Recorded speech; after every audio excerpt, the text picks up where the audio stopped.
Hi, welcome to Sarah Creations. Welcome back to another episode of Diaries of 2025. ஆமாம், அதுக்காக தான் நான் சொல்ல வச்சுருக்கேன் எங்கம்மா 2025 சொல்லிட்டு. ஸோ இப்போ நாங்கள் ப்ரீவியஸான இருக்கிற 4 எபிசோடில் டாப்பிக்காக எடுத்து பேசின எபிசோட்ஸுக்கு என்ன ப்ராப்ளம், அதை எப்படி ஓவர் கம் பண்ணுறாங்க, எப்படி அண்டர்கோ பண்ணுறாங்க, what can be the corrective மெஷருன்றதை எங்கள் அம்மா ஷேர் பண்ணிக்கிட்டாங்க என்னோட வியூல. ஆமாம், அவங்க ஃபேஸ் பண்ணதை அவங்க ஷேர் பண்ணிக்கிட்டாங்க. இப்போ நம்ம இந்த பர்டிகுலர் டாபிக் எல்லா ஏஜ்லேயும் இருக்கும், எல்லாரும் ஃபேஸ் பண்ணுவோம். ஆனால் ரொம்ப பாதிக்கப்படுறது ஒரு பர்டிகுலர் கம்யூனிட்டி தான், ஏஜ் குரூப் தான். அது எந்த ஏஜ் குரூப் அப்படின்றத எங்கள் அம்மாவே சொல்லுவாங்க. வாங்க வீடியோக்குள்ளே போகலாம்.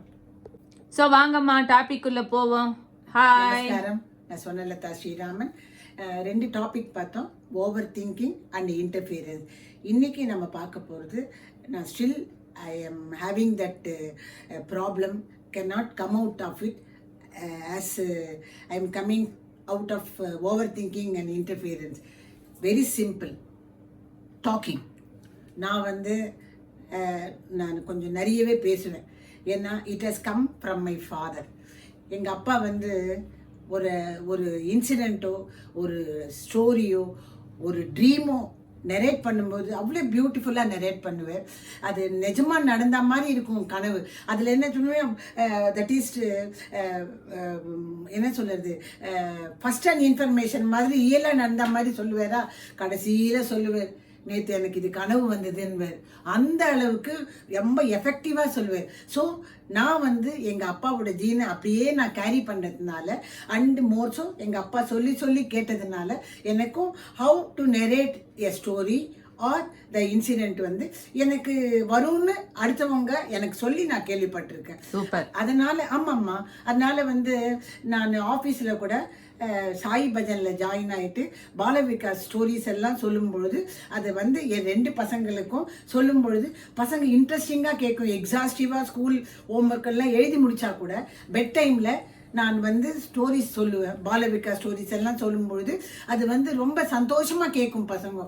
அந்த அளவுக்கு எனக்கு பேசுறது ரொம்ப பிடிக்கும். சூப்பர். ஆமாம், போன வருஷம் கூட நான் யூஎஸ் போகும்போது என் 2 பேத்திகளுக்கும் டெய்லி கதை சொல்லுவேன். கதை சொல்லும்போது சாப்பிட்றதே தெரியாது பசங்களுக்கு, அந்த அளவுக்கு சொல்லும். நானும் சொல்லுவேன், நான் கதை சொல்லும் பொழுது நான் கதை சொல்லிட்டு கிராஸ் கொஸ்டின்ஸ் கேட்பேன். நீங்கள் ஆன்சர் பண்ணணும். யார் ஒருத்தருக்கு ஒரு டைம் கொடுப்பேன், அதில் ஆன்சர் பண்ணணும்னு சொல்லுவேன். அந்த மாதிரி பசங்களுக்கு பாட்டி கதை சொல்லுங்க, பாட்டி கதை சொல்லுங்க பாட்டின்னு கேட்கும். அந்த அளவுக்கு நான் கொஞ்சம் பேச்சு எனக்கு அதிகம்னு சொல்றதா இல்லை எனக்கு பிடிக்கும்னு சொல்றதான்னு எனக்கு தெரியும். ஓகே, இப்போ ஏஜ் வயசு இருக்கு இல்லையா? இப்போ நீ பாட்டி நீ சொல்ற உன்னோட சின்ன வயசுல நடந்திருக்கும் இல்லையா உங்க அப்பா தாத்தாவோட கான்வர்சேஷன். ஸோ ஒவ்வொருத்தரோடைய ஏஜுக்கும் டிபெண்டிங்கா ஒரு ஒரு வேக்யூம் இருக்கும்ல. அது ஒன் ஃப்ரெண்ட்ஸ் யாரானா சொல்லியிருப்பாள்ல, எங்க ஹஸ்பண்ட் பேசுறதே கிடையாது, அந்த மாதிரி. அதாவது ஆப்போசிட்டா இருக்கும். இவங்க ரொம்ப பேசுவாங்க, அவங்க ஹஸ்பண்ட் பேசவே மாட்டாரு. அது மாதிரி எனக்கு நிறைய பேர் சொல்லியிருக்காங்க. அவ்வளோ என்னம்மா, எங்க ஹஸ்பண்டே ரொம்ப பேச மாட்டார், நீ எங்கேயோ போக வேண்டாம், ஹஸ்பண்ட் பேச மாட்டார், ஹஸ்பண்டுடைய டேஸ்டே வேற, ஹஸ்பண்டுடைய ஃபீல்டே வேற. அதெல்லாம் நீ எப்படி ஓவர் கம் பண்ண? ஓவர் கம் இன்னும் பண்ணவே இல்லை. இன்னும் விட்டுடு, உன் யங் ஏஜ்ல தெரியாது. அப்ப பேச ஆள் இருந்திருக்குல்ல உனக்கு. Correct, you are correct. ஏன்னா எனக்கு சப்ஸ்டி எங்க அப்பா எங்க அப்பா கூட நான் டிராவல் பண்ணேன். அதனால எங்க அப்பாவுக்கு லாங் லைஃப் தான். So I travel with him. அதனால அப்பா பொண்ணு டாக்குக்கே சரியா போச்சு. இன்னும் சொல்ல போனா ஐ திங்க் உனக்கு நான் ரொம்ப பேசலன்னு நான் நினைக்கிறேன். ஏன்னா ஆபீஸுக்கு போயிருந்தால உன்னோட நான் ரொம்ப ஸ்பெண்ட் பண்ணல. எல்லா அம்மா ஆபீஸ் கோயர் அம்மாக்கும் இந்த ப்ராப்ளம் தானே. ஆமா, என்னோட ஃப்ரெண்டு சொல்லுவாம்மா, பெரம்பூர்ல ஏறினா அவ தேடிண்டே வருவா. சொன்னா நீங்க நல்லா பேசுறீங்க சொன்னா என்ன பேச விட்டுருவாளா. எனக்கே பேசுறது பிடிக்கும். அதனால என்ன பேச விட்டுட்டு இறங்கி ஆபீஸ் போற வரைக்கும் சரி ஸ்வர்ணா அப்படின்னு போவா. என்கிட்ட ஒரே ஒரு பிளஸ், நான் போய் பேச மாட்டேன். அதனால 1 மாசம் கழிச்சு பேசினா கூட அந்த கதையை ஆரம்பிச்சு அங்கேருந்து கதையை போயிட்டு அந்த கலையை மெயின் ஸ்டோரியா எடுத்துட்டு போயிட்டே இருப்பேன். ஸோ இப்போ வந்து எனக்கும் வந்து தெரியும் எங்கள் அம்மா பேசுறது வந்து யூடியூப் போட்டதுலேருந்து என் ஃப்ரெண்ட்ஸ் எங்கள் அம்மாவோட ஃபேன் ஆகிற அளவுக்கு எங்கள் அம்மா வந்து நெரேட்டிவாக பேசுவாங்க, கோர்வையாக சொல்லுவாங்க. எங்கள் அப்பாவே வந்து ரொம்ப அட்மையர் பண்ணியிருக்காரு. ஏய் நீ ரொம்ப நல்லா பேசுகிற, எனக்கு வந்து ஒன்றுமே வரல, வார்த்தையே வரலன்னு. ஸோ பேசுறதோடைய என்னெல்லாம் அட்வான்டேஜ் இருக்கும்னு நினைக்கிறேன். சிலது பேர் வந்து ரிசர்வ்டாக இருப்பாங்க, அவங்க பார்ட்னர் நீ சொன்ன மாதிரி பார்ட்னர் வந்து பேசுகிறவங்களா இருந்தாங்கன்னா அது ரொம்ப ஹெக்டிக்கான, அதாவது ரொம்ப மிசரபிளான லைஃப் இருக்கும். பேசவே ஆள் இல்லாமல் இருக்கும்போது நமக்கு கஷ்டம் நமக்கு என்னன்னு தெரியும் இல்லையா? ஸோ பேச்சுக்கு என்னெல்லாம் அட்வான்டேஜ்? பேசுறதுனால என்னென்னா வெரி சிம்பிள்மா, புக்கு தராதது பேசும்போது நமக்கு வந்து எக்ஸ்பீரியன்ஸ் கெயின் ஆகுதுமா. அது 100% நான் சொல்லலாம். இப்போ எங்கள் அப்பா எனக்கு சொன்னார், அதனால் வந்து நான் ஃபாலோ பண்ணும்போது நான் கஷ்டப்பட்டு தெரிஞ்சுக்கிறத விட அவர் கைடன்ஸு அவர் சொல்லி கொடுத்ததுனால நான் ஈஸியாக தெரிஞ்சுக்க முடியுது. அதனால் அட்வைஸு ஆர் இதுதான் ஃபோக்கஸ் பண்ணி அட்வைஸ் பண்ண வேண்டாம். நிறைய பேசும்போது 1த்துல 10 அட்வைஸ் இருக்கும். சிச்சுவேஷன் வந்து ஒருத்தருக்கு ஒண்ணு வரும். அப்ப இதை நம்ம யூஸ் பண்ணிக்கலாம். Right. Second knowledge gain ஆகுதுமா.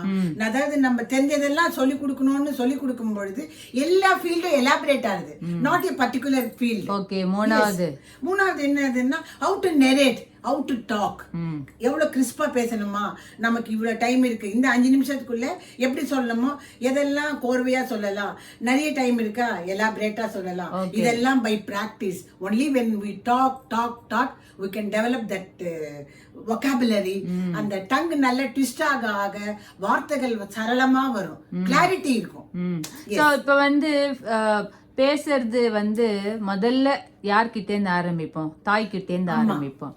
So தாய், அதாவது மதர் வந்து எப்போவுமே குழந்தைங்களோட வெளியில் கூட்டு போகும்போதே நான் என்னோட எக்ஸ்பீரியன்ஸை நான் சொல்கிறேன்.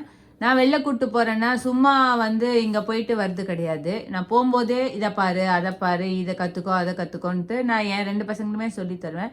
அஃப்கோர்ஸ் நீயும் எங்களுக்கு வந்து சொல்லி கொடுத்துருக்க. அதான் அதில் தான் ஆரம்பிக்கிறோம் நம்ம பேசுறதுன்றது. வந்து வெளில போகும்போது சும்மா ஏதோ ஒன்று நம்ம, என் பசங்க என்னையே சொல்லுமா ஒருமா அட்வைஸ் பண்ணிகிட்டே வராதம்மா அப்படின்னு. பிகாஸ் வண்டியில் உட்காரும் போது தான் அவங்களால எஸ்கேப் ஆக முடியாது. அதனால அப்படி சொல்லுவேன். இப்போ அஃப்கோர்ஸ் நான் பெரியவங்களாயிட்டாங்க, நான் நிறுத்திட்டேன். இல்ல அவன் லைசன்ஸ் பண்ணாலும் அவனே தனியா ஓட்டும். இல்லம்மா, நான் ஜென்ரலாக சொல்கிறேன், பசங்களோட போகும்போது ஒரு ஃபன் மொமெண்ட், மீ டைம் அப்படின்றது இருக்கும். கண்டிப்பாக நீ சொல்கிற மாதிரி பேசுறதுன்றது வந்து ஆர்ட் இல்லாமல் அட்வான்டேஜ் வந்து நிறைய இருக்கு. அண்ட் ஒரு மெமரி கிரியேட் பண்ணும். நம்ம கூட ஃப்ரெண்ட்ஸ் இருக்காங்கன்னா பேசுகிற ஃப்ரெண்ட்ஸ் தான் மெமரியில் இருப்பாங்களே கண்ட, பேசாத ஃப்ரெண்ட்ஸ் வந்து நமக்கு தெரியவே தெரியாது, உள்ள வராது. அதே மாதிரி லைஃப் லாங் ஜேர்னியில் வந்து ஓகே லதா எப்பவுமே பேசிகிட்டே இருப்பா, அவள் பேசுறது வந்து ஒரு பாசிட்டிவாக இருக்கும். அப்படி இருக்கும். ஒவ்வொருத்தருக்கு நான் சைன் எல்லாம் போட்டுருவோம், இவ பேசினா நெகட்டிவாக இருக்கு, பாசிட்டிவாக இருக்கு. ஸோ அதான் வந்து ஒரு பேசுறதுக்கு ஒரு மேஜரான ஒரு அட்வான்டேஜ். அதுதான் இப்ப என்ன இல்லைன்னு நினைக்கிறேன். நீ இப்ப எல்லாமே சொல்றல, பின்னால போறேன், ரெஸ்பெக்ட் இல்ல, இன்டர்ஃபியரன்ஸ்ன்றல. இப்ப என்ன வந்து கேப் இன் ஜெனரல், என்ன கேப் நீ ஃபீல் பண்ற? வெரி சிம்பிள்மா. இன்னைக்கு பேங்க்குக்கு போனா ஒரு லேடி உட்காந்து இருக்காங்க, அவ ஏதோ வேலைக்கு, அந்த குழந்தை நாட் ஈவன் 4 years செல்ல கொடுத்துட்டாங்க, அது பாட்டுக்கு செல்ல பாக்குது. அப்படி இருந்ததுன்னா பேச்சு சொல்லி கொடுக்கற வயசு இது. அந்த வயசுல செல்லு பார்க்கத்தே இருக்கு, சாப்பிடுறது செல்லை பார்த்தா தான் சாப்பிடுதுன்ட்டு இவ்வளோ சாப்பாடு, அது எவ்வளோ சாப்பாடு, அது வயிறு அதுக்கு என்னான்னு சின்ன வயசுல தெரிஞ்சாதான் அப்படியே வரும். அது பாட்டுக்கு சாப்பிடுது, வார்த்தை சொல்லி கொடுக்க முடியல, அது கண்ணு கெட்டு போகுது, படுத்துட்டே பார்க்கலாமா. இதுதான் நான் இன்னைக்கே அப்படி இருக்கு. செல்லு இப்போ வந்து பசங்கள் முன்னாடி எல்லாம் சவுனி, நாங்கெல்லாம் ஒரு வீட்டுக்கு போனா பசங்க உட்காரதுல, பசங்க நம்மள கிட்ட ரெஸ்பாண்ட் பண்ணதுலயே குழந்தைய கேட் பண்ணிடுவோம். நாங்க இந்த குழந்தைக்கு மரியாதை தெரியும், இந்த குழந்தை ஸ்மார்ட் அப்படின்றது கேட் பண்ண முடியும். இப்போ வந்து பசங்க செல்லிலே இருக்கிறதுனால சௌக்கியமா ஆண்டி, சௌக்கியமா பாட்டின்னு யார் கேட்குறாங்க? நம்ம போய் சௌக்கியமானு கேட்கறதுக்கு நம்ம அவங்க ரூமுக்கு போக முடியுமா? முன்னாடி எல்லாம் ஒரே இடத்துல கெஸ்ட் வர இடத்துல எல்லாரும் வருவாங்க. இப்போ வீட்டில் யார் இருக்காங்கன்னே தெரியல. பிகாஸ் யாருக்குமே அந்த பீப்புளுடைய இம்பார்ட்டன்ஸே தெரியல. செல்லுக்கு இருக்கிற இம்பார்ட்டன்ஸ் மனிதர்களுக்கு இல்லை. அதுதான்மா நான் இப்போ பிரசன்ட் ஜெனரேஷன். கரெக்ட்டா சொன்னீங்க மேடம், சூப்பர். Thank you. நான் as I told you, எனக்கு வந்து பேச்சு ஒரு சூப்பரா வருமே. அம்மா யூடியூப் சேனலே ஓடுறதே. சரி ரைட்டு, வெல் செட். ஸோ இப்போ இதில் இவ்வளோ பேசுகிறோம், இவ்வளோ கான்வர்சேஷன் பண்ணியிருக்கோம். ஸோ நாளைக்கு வந்து என்னெல்லாம் ப்ராப்ளம்ன்றதை வந்து நீ ஃபேஸ் பண்ணிட்டு இருக்க continuous tense, present, past and future டென்ஸில் இருக்குமா இருக்காதான்றதை நாளைக்கு சொல்லுவோம். So Bye.